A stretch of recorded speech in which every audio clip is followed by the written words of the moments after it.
আমাকে সহকার লোন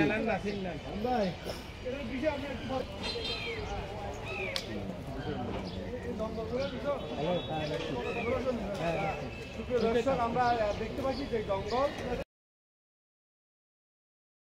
নিজেদেরকে জড়িত করতে পেরে আজকে আমরা আনন্দবোধ করতেছি, গর্ববোধ করতেছি এবং আমার মনে হয় এই কার্যক্রমটা আমরা আল্লাহ রহমতে যদি বিএনপি ক্ষমতায় আসে কন্টিনিউ করবে এবং বিশেষ করে আমাদের চট্টগ্রামে এই ওয়ার্ডের যে জলবদ্ধতা ইনশাল্লাহ আমরা সবাই মিলে এই খাল খনন কর্মসূচি বাস্তবায়ন করে এই জলবদ্ধতা থেকে এই এলাকাবাসীকে মুক্ত করব।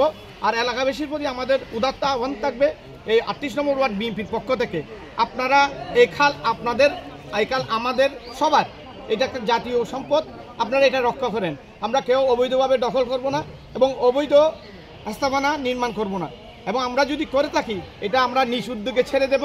কখন সরকার থেকে করতে আপনি আমার ছেলে সবাই জলবদ্ধ হবে এবং এই যে রোগ বলাই বিশেষ করে এই ডেঙ্গুটা এখন এটা মহামারী আকার দাঁড়াচ্ছে, এটা শুধু আমাদের অবহেলার কারণে।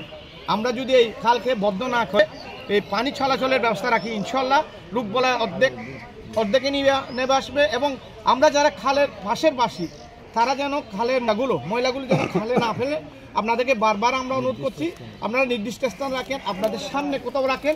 আমাদের সিটি কর্পোরেশনের পরিচ্ছন্ন কর্মকর্তারা আছে, আমাদের দলীয় স্বেচ্ছাসেবকরা আছে, সবাই মিলে আমরা এটা সংগ্রহ করে নির্দিষ্ট স্থানে রেখে এই এলাকাবাসীকে আবর্জনা মুক্ত, জলমুক্ত একটা হাট ক্লিন সিটি, এই যে মায়ারা একটা ডিগ্রেডেশন, এই ক্লিন সিটি আমরা ইনশাল্লাহ সবাই মিলে বাস্তবায়ন করব। সবাই ওনাকে সহযোগিতা করবেন এবং ওনার জন্য দোয়া করবেন, আমাদের জন্য দোয়া করবেন।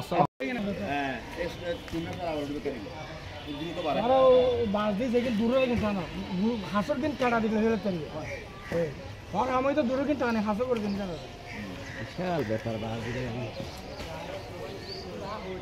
বেগুন হলো পিসিবির মাল চুরি করে ডাস্টবিন পরিষ্কার করি।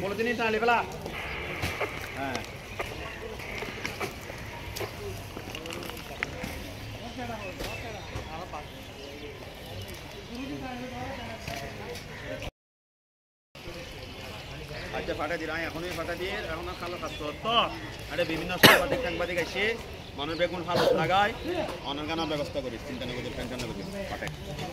এটা তো সাংবাদিকের নাম লইছে, তাহলে চেহারা কেন বালা করে দেখাই দিই না দাদা চেহারা সবাই চেনে। এইসব সেটা হচ্ছে যে আমরা দেখতে আমার পিছনে করছে রাস্তাটা, এই মসজিদ সংলগ্ন এই রাস্তাটা করে না।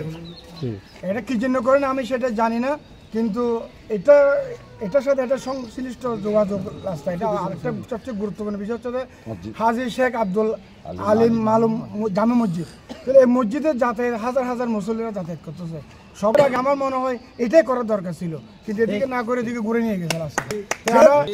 সেটা আমাকে আমার মুরব্বী আলহাজ আমার নানা এই যে তৈব সাহেব এলাকার প্রবীণ মুরব্বী ব্যবসায়ী, উনি আমাকে রিকোয়েস্ট করেছেন, ওনার সুযোগ্য সন্তান আমাদের যুবদলের মহানগর যুবদলের সাবেক সদস্য সুমন ভাই, উনি সবসময় আমাকে বিরক্ত করছেন। আজকে তার ধারাবাহিকতা আমি এখানে কন্ট্রাক্টরকে নিয়ে আসছি, সিটি কর্পোরেশনের কিছু লোকজন আসছে এবং এখনও পরিমাপ করতেছে, এই কাজটা শুরু করবে ইনশাল্লাহ অতি সহসাত, সেজন্য আসলাম আজকে। খাল কর্মসূচি অব্যাহত আছে, ভবিষ্যতে থাকবে ইনশাল্লাহ। সকলের সহযোগিতা কামনা করছি। হ্যাঁ